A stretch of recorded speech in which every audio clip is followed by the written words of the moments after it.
a leader, it is very important to understand that you need to compartmentalize your life. This is a general approach which I share. Your life has 7 different compartments, from your private life to personal life, professional life, health life, social life, spiritual life, financial life, to your success life. There are different kinds of compartments.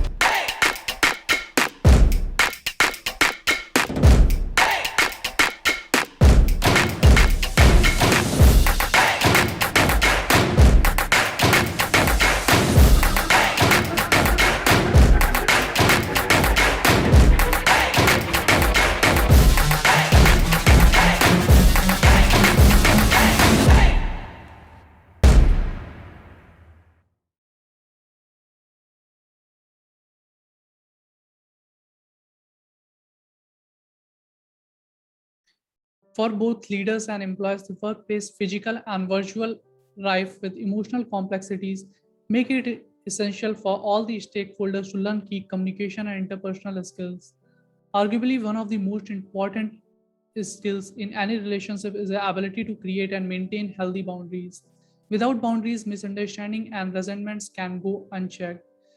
Hello and welcome to the Honest Talk by Freak Folks. I'm Harsh Pandey. For this particular session, we have with us very special guest today, Ms. Rajni Julka ma'am, dynamic leader having 17 plus years of total experience with 15 years of administrative and leadership experience as a principal, HOD, and global strategy. Business excellence for project planning, course development, and operations. Signature strength is a unique blend of strong industry and academia experience with excellent strategy planning and execution, administration, institutional branding, stakeholder engagement, coaching, training, and hashtag industry expertise, winning attitude. So, first of all, ma'am, I welcome you to in this session. Thank you so much for joining and agreeing to share your thoughts with us. Thank you so much, Harsh, for the invite, and lovely start you have done to actually empower the people. So my pleasure being on your show. Thank you so much, ma'am. That's actually our pleasure too. So, moving to the topic of today's session, which we have chosen, is maintaining boundaries, how to lead within the leadership pipeline. Great leadership can bring great success to the company. But if you ever ask the businessman the most important or difficult part of the businesses, businessman will say many things. One thing similar which you will notice in identifying, developing, or recruiting the leadership and the leadership pipeline model will help in it. Choosing the right leader is really hard and confusing thing. Without proper leadership, the company will fall and the lives of people will be disrupted. The leadership pipeline model is very impactful and stress and successful actually model for developing leaders in organization. And my very first request to you is kindly explain to our viewers in actually the most simplest word what is leadership pipeline is and what is the purpose of leadership pipeline. Harsh, very interesting topic. Of course, work on a leadership role in the education segment within the school and also on the corporate side of the edtech. Of course, the leaders do have different levels of leadership. One is the top leadership, which is called the CEO. The another levels are the COO or the CIO. We have senior managers also, under whom the other team members works as managers, leads. So, of course, these all, if you see the hierarchy through which we are creating leadership, the one who is basically responsible for executing the strategy are also leaders. The one who is actually doing the strategy is also a leader. So all these who are actually in the different band or the levels are the leadership pipeline. So the key in the leadership pipeline is always leading. Who leads either in implementation, who leads either in execution, or who leads either in strategic, or who leads the entire team, or a vertical, or a group of members. So it's all about leading, influencing, and believing, and like one-to-one attention, straightforward, coming from the top of the company, who is the CEO of the company. At times, that is very coveted. So that has been departmentalized or been, collaborative success is only possible when there is a trust factor and belief that yes, we have hired a group of leaders who are basically going to do the strategy, leaving them on them, of course, implementation. And so that is what we call about leadership pipeline, where the leading is happening by someone and there is a team who actually follows that. Indeed, ma'am. I think actually you have very beautifully explained this, and I'm sure those who are watching this session, they are they actually get this. And my next question to you is, what we have seen is generally for many people, it's difficult to set boundaries or say no to others. This can be especially challenging for those who are self identify as people's pleaser or workaholics. There are tons of articles, books, and talks about the power of yes. Of course, there are many times when saying yes is a great. And my request to you is, kindly explain the viewers about the importance of learning how to set boundaries and how to say no. Actually, this is very important in this fast-paced changing world, which is the real key to sustaining healthy relationship with yourself and others. So you gave me the reply, Harsh, and that's the beauty of being a leader. Leaders should come from soul leadership is something which I follow, and I have given. I do share with people that soul leadership or inspired soul leadership is something which every leaders need to follow. Now, you yourself told that you should first be yourself or owe yourself. Right. So setting boundaries, I don't see that there is setting a boundaries for anyone. In a leadership, it is very important that you should know yourself first, your own boundary. If I know my own role, automatically if I adhere to it and I fix to it, then I'm setting my boundaries in the leadership line. Now, this idea of leadership pipeline, it was first developed in 1970 by General Electric HR consultant who was also a teacher. He was Walt Maher. Okay. So the purpose was that a leadership, what he brought was that any leader who is in the pipeline should be by nature influential. He should influence. That's the key of a leadership pipeline. The moment you influence anyone, and we know where we fit in, the strategic execution will automatically happen within the team or the circle. Now, any leader there is a book by Peter Druck in 2004 he has written. The book is about American CEO. Why I'm talking about the CEO? Because it's all raised around from the top to the bottom. Yes, right. All comes from the top to the bottom. So it's very important if the top notch of the company is knowing that he's the link between the organization and the outside world or the society. What he will actually follow will actually seep towards the team and the other leadership pipeline. So individual gains more experience, authority, responsibility, even authenticity. So I would say that there are 6 phases of a leadership pipeline, and it is equally divided into first 3 phases and the last 3 phases, where we get to know that it is a long way and it can be just summarized in one word, which is called managing yourself. So first you manage yourself rather than managing the team. First 3 phases about managing your managers, and the final 3 phase is basically managing the functionality, the business, or the group management is called the last 3 phase. If you sum up the all 3 and 3 which I shared, these comes as like managing yourself. So currently what I'm also like doing, starting my own setup. So I'm in mode of a trend setting. I'll just give you my example because it's too early for me to reach to that level. But of course, to a level of a leadership pipeline is in setting up a trend, which is basically called influencing.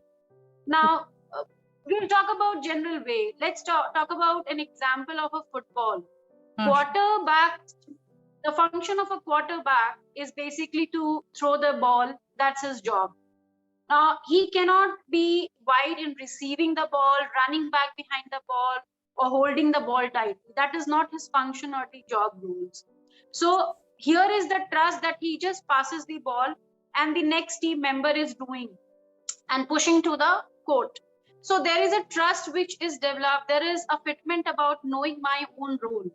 So that is actually the boundary each one has to set within.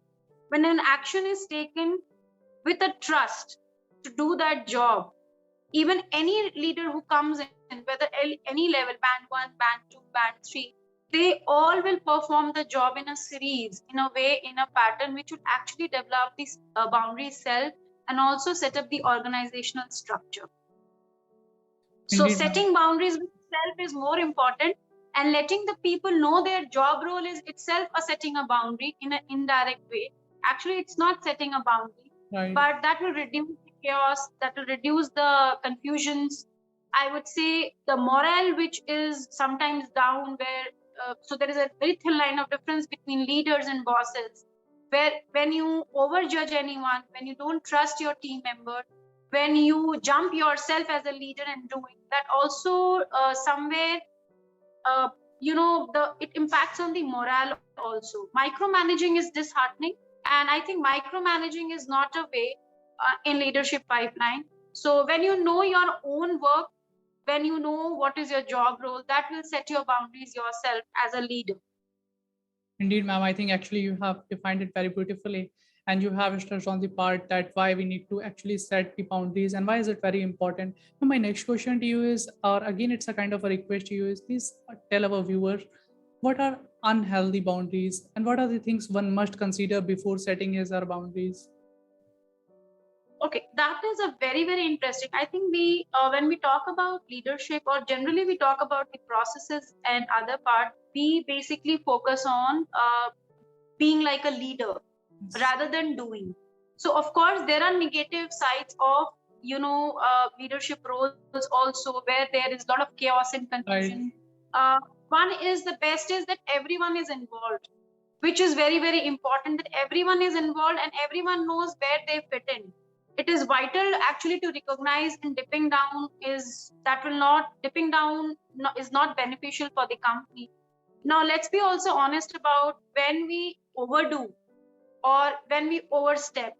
So if there is a team under me, I'm overdoing as a leader, I'm guiding a lot, I'm myself doing the strategy, then that leads to a negativity. That leads to, I would say, frustration, suffocation. That leads to confusion also. That leads to not creating a leadership pipeline. Because if you leave the team, they will do themselves, they will juggle, they will struggle. You should be as of like giving tips and influencing.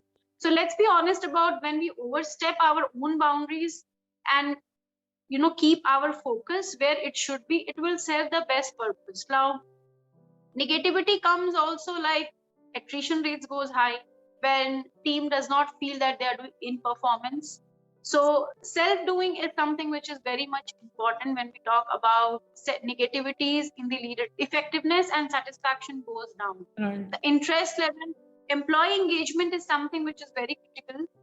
You can only engage an employee when you trust, when you let him do his job roles, the core competencies, the key areas which he's supposed to, and let it come on your table, and then you can discuss and have a feedback, rather than every time jumping and trying to put your thought process in what is happening.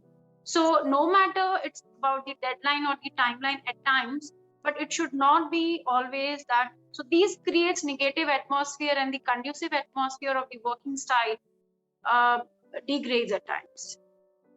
Indeed, ma'am. Actually, you have told this was really a meaningful answer from your side. And my next question to you is, actually, this is a quite general question, not very much related to the topic, but I just wanted to ask from you, as we moved into this 21st year of this 21st century and passing through this very unprecedented time, the way we do business has changed. We now operate in a new environment that can be very aptly described as VUCA, volatile, uncertain, complex, and ambiguous. The pace of change is fast and getting faster. Organizations are flatter, customer demands are ever increasing, competition is global, and continuous disruptions are now considered as new normal. And what is needed to survive and thrive in such a VUCA world? What kind of skills actually needed? See, of course, it's a VUCA world. I think transactional leadership is required more. Of course, businesses are going, like I started my own small setup in 2018. Of course, pandemic was there. There was a hit. Of course, everything went online. The clients, the pay structure went down. A small team size, we are 3 people as of now. Scaling was I would say, on a saturated point. Now, again, it has picked up because again, now things have opened up. So it is, of course, very disruptive. Transactional leadership is very important because it's a very challenging time. You can get opportunity from any side. Thriving in those times is very critical now. If now you can thrive, scaling up will be easier on the later side. As of now, thriving is very important. So whatever opportunities come, like online has boomed up. I myself has started as a leader being more open towards the online method of working, which I have been. So leaders do have, as a human being, they have different shades of their lifestyle, different shades of making the presence. Of course, some people, leaders are of low profile. They are hesitant of the camera. I may be one Right. of them. But slowly, the demand of the time says that your availability to the world, that knowing what you're doing is very important as of now. Mm, What you're able to deliver on your plate is very important. What is the vision and goals you're looking to? How much you're putting your trust, how much you're working on it is very important.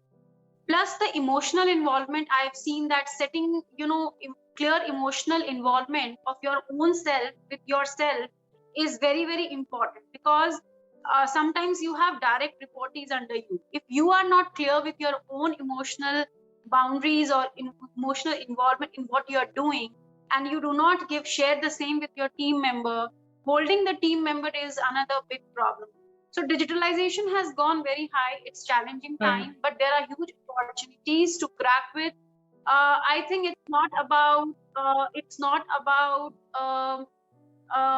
a business as together as of now, or in terms of making revenue. It's more about letting the world know what you're doing at this point of time. And the skill development is very high. So focusing on developing your skills is something which will help you to actually fit into all pockets, Yes. where you can actually loop and have the transactional businesses all together coming up, and then you become a transactional leader yourself. So that is a way of, you have to ramify your business as of now as much as you can, to let the maximum crowd of people know about it. So according to me, as patience is very important. Knowing yourself is very important. As I told, if you don't know yourself, what you're doing or setting your goals, it will be very difficult to scale up, or to let the people know what you would like to do. So that is something which is very important. Indeed, ma'am. Actually, this was really a very insightful answer from your side, and you have mentioned one very good point that it's actually very important to make yourself updated, and skill development is very important in today's era.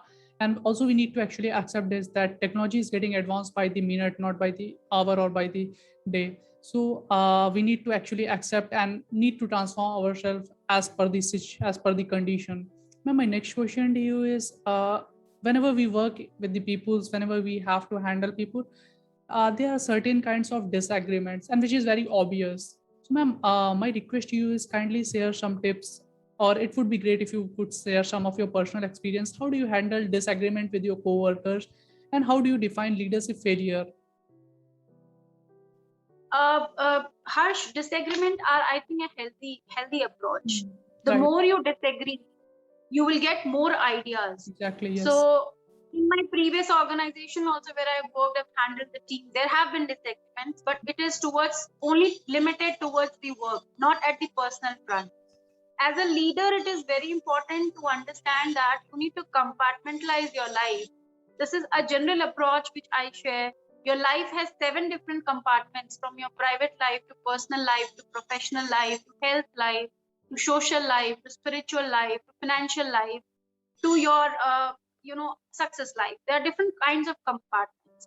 Now when I'm relating to one of my employee, or when I'm relating to my team, that moment, what is my goal? Keeping that in mind, if I relate with my team and I only talk and keep my emotions linked only around that, that is the best way actually to link yourself and get the work done. Because setting boundaries is not only about the work, okay, this is my work A, or this is my work B, or this is my work C. Your emotions comes along. There'll be a lot of peer pressure comes along with. Right. Your environmental pressure comes along with. Your family pressure comes along with. As a leader, how empathetic you are, how humble you are, that matters a lot. And it is very important to judge. It's not about getting a business owner overnight, because Rome was not built in it. With trust you put, okay, I have a deadline for a plan A. Plan B is also important. What happens if my plan A is delayed by so and so date? I have a plan B of so and so date, which is only known to me as a leader. Because as a leader, I have to be strategic enough to get my work done within the time limits. But my commitments to the outer world, as I told, the leaders are the link between the organization and also the external world or the society. So when if I have committed something to my client, suppose A, and I know that my strength of my team is A or B, or I have mixed of the team members, but overall the strength of the team will be able to deliver or justify in that or not. That is my commitment to my client, understanding and analyzing, because when I'm hiring and when I'm training my team, I know that how much time will it take for my team to deliver that task. So based on that, it is my job role to commit that to my client or to share that with the client. That's like having a capping system, something on on the road, which will help you to sustain or get your work done on. So that is a style. One is which I carry. Second is training your. I would use the word training because training is like taming. Empowering your team is very, very important. Time to time, some healthy discussions happening. Having a quality time circle with them once a month. Meeting them offline is very important. Actually, that creates a bond and recharges a team member very much in terms of getting your, working together towards a strategic goal. So that's a shift in your thought process. So mindset is very important as a leader, that you should have a growth mindset, that you should always shift from strategy to issues. Leaders are supposed to solve issues. They are solution makers. So that is very important, them to connect to industry culture, setting the trend. So when you are having these empathetic sides, when you are a good strategic but more jumping into a problem solver, your team would approach to you. Okay, happens with me actually. They reach out to me at times. Okay, ma'am, this was the problem. How do I do it? So because they get solutions from me, I give them the solution and it works for them. If a leader has that kind of influence, your half the work is done because team will take over the charge and do for you. Right. Indeed, ma'am. I think actually you have defined it very well. And I'm sure, ma'am, there's a lot more to learn from you. But today I don't want to take too much of your time. So moving to my last question of this session, what are some tips or advices would you like to suggest to young millennials? Okay, young millennials are very close to my heart because that's the segment I lead. And I think I would praise basically that the millennials indeed are very sensible, but they're very sensitive and strong also. I've seen they have a very sharp vision. They have long vision. All suggestion is that patience is required and perseverance is required. Right. The trust that yes, they have potential is important. Would suggest the millennials to have a very strong and a good mentor who guides them with the life challenges, because in this disruptive world today, lot of things are coming up.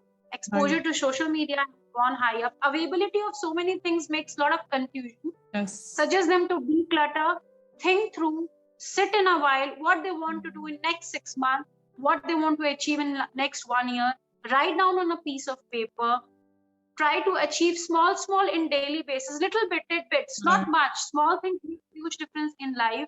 That's very, very important. And focus on what you want to do. It's not about just thinking something I want to do now. You stick to it for a couple of months or a quarter and then you are bored. Please do not do that unless and until you don't put the effort, unless and until you don't stick and I would say fail multiple times, because this is the right age to fail as many times as you can. Indeed. Because the lessons you will learn will actually boom and you will make it successful in the longer run. So my all best wishes to millennials and all love for them.